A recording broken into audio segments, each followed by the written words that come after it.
San Lucas Challenge. ¿De qué se trata? Estudiar el Evangelio Sinóptico de San Lucas durante 24 días, del 1 de diciembre al 24 de diciembre. Cada día proponernos con preguntas de observación y reflexión que nos lleven a conocer más a Dios a través de cada capítulo del Evangelio de San Lucas. Tu apostolado católico familiar Hechos. Continuamos con el San Lucas Challenge y en esta oportunidad vamos a conocer todo respecto a San Lucas capítulo 7. El personaje central de la historia en capítulo 7 del versículo 1 al 10, la fe del centurión, es precisamente el centurión romano. No era un hombre cualquiera, el centurión equivalía entonces al coronel de ahora. Los centuriones eran la columna vertebral del ejército romano. Todos los centuriones que aparecen en el Nuevo Testamento eran personas respetables. Él tenía que ser un hombre especial y no habría podido conservar su puesto. Notamos en él algunas notables virtudes.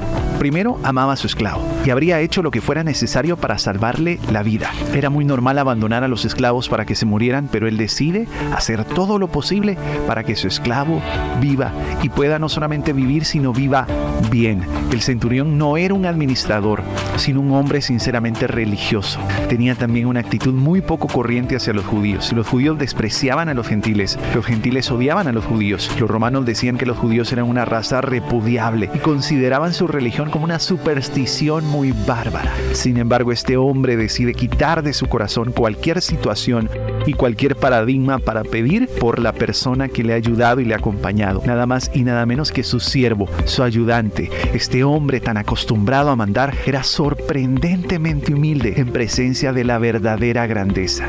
Y finalmente vemos a un hombre de fe, a este centurión, y su fe estaba basada en argumentos lógicos. Si su autoridad producía resultados, ¿cuánto más iba a producir la autoridad de Jesús? Tenía la perfecta confianza de que el que mira hacia arriba y dice, Señor, yo sé que puedes hacerlo, está en una fe de tal manera que cualquier cosa puede suceder. Ahora en el capítulo 7, versículo 11 al 17 encontramos una historia interesante, Jesús y su compasión.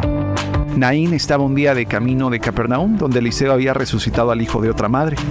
En muchos sentidos, esta es una de las historias más bonitas de los evangelios. Nos habla del dolor y de la angustia de la vida humana. La procesión fúnebre iría precedida por una banda de músicos y oradores profesionales, con flautas y címbalos, lanzando sus gritos y lamentos en un verdadero frenesí. Pero todo el dolor inmemorial del mundo se encierra en la austera frase de Lucas, hijo único de una mujer viuda. A lo patético de la vida, San Lucas superpone la compasión de Cristo. A Jesús se le conmovió el corazón. No hay una palabra más fuerte en griego para la compasión que la que una y otra vez se aplica en los evangelios a Jesús. Para el mundo antiguo esto tiene que haber sido sumamente sorprendente porque ellos tenían la idea de una divinidad insensible, pero aquí se le presentaba al hombre antiguo la sorprendente idea de que el Hijo de Dios era un hombre compasivo. Para muchos de nosotros esa es la revelación más preciosa del Dios que se manifiesta en Jesús, y a la compasión de Jesús añade Lucas el poder.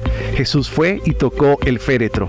No sería un ataúd porque no se usaban entonces, sino una especie de caja suficientemente grande para llevar el cadáver a la tumba. Fue un momento dramático que nos muestra que Jesús no es solamente el Señor de la vida, sino también el Señor de la muerte, porque la ha vencido y ha triunfado del sepulcro, y ha prometido que porque Él vive, los suyos también vivirán.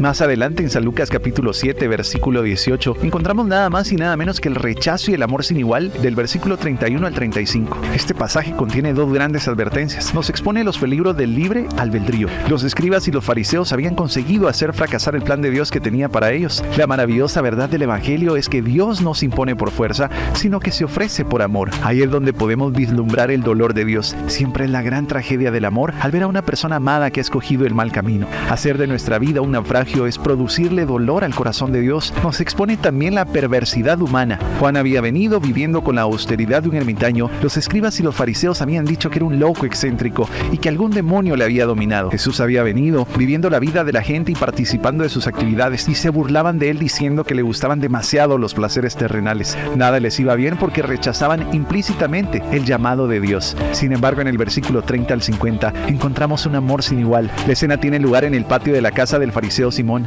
Las casas de la gente acomodada se levantaban alrededor de un patio abierto que parecía una placita. A menudo había en el patio un jardín y una fuente, y ahí era donde se comía en los días de calor. Era costumbre que cuando se había invitado a un rabino, viniera toda clase de gente. Nadie se lo impedía para escuchar las perlas de sabiduría. Cuando cuando entraba un invitado a una casa así, era normal que se hicieran tres cosas. Primero, el anfitrión le ponía la mano en el hombro al huésped y le daba un beso de paz. Era una señal de respeto que jamás se iba a omitir. Segundo, le pedía por favor que le quitara el calzado. Y tercero, pedía por favor que se le lavaran los pies. Simón era fariseo, es decir, uno de los separados. ¿Por qué invitaría a Jesús a comer a su casa? Es posible que fuera simpatizante y admirador de Jesús, porque no todos los fariseos eran sus enemigos, pero la atmósfera de falta de cortesía lo hace improbable. También es posible que Simón invitara a Jesús con la intención de pillarle alguna palabra o acción para delatarle ante las autoridades, aunque lo más probable es que Simón fuera un coleccionista de celebridades. Llega en ese momento una mujer. La mujer era conocida por su mala vida. Seguramente había escuchado de Jesús desde el borde de la multitud y había creído que él podía tenderle la mano para sacarla de ese barro inmundo.